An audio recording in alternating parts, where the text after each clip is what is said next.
Deputetët e zgjedhur me 9 shkort të mërkurën do të kenë edhe një mundësi për konstituimin e kuvendit, duke i zgjedhur strukturat drejtuese të këtij institucioni. Në 2 seancat e kaluara nuk u arrit zgjedhja e kryetarit të kuvendit me që nga 61 vota sa duhej. Albulena Haxhiu mori vetëm 57. Partitë opozitare vazhdojnë të jenë të palëkundura në qëndrimin për të mos votuar kryetarin e kuvendit të propozuar nga lëvizja vetëvendosje. Për të dalë nga kjo blokadë politike nga Instituti për Politika Sociale, thonë se kjo parti duhet t'i ofrojë marrëveshje ndonjërs nga partitë opozitare.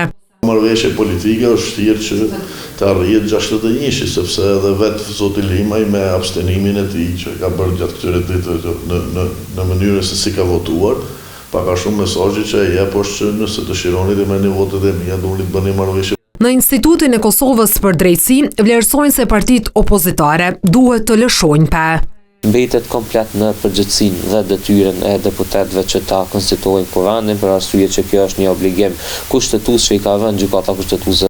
Në të kundërtën parashikojnë se ky ngërç mund të vazhdojë gjatë. Gjykimi i gjykatës kushtetuese thotë që në asnjë mënyrë Kushtetuta e Republikës së Kosovës nuk e konsideron mbajtjen e zgjedhjeve në rast të dështimit të kryetarit të kuvendit.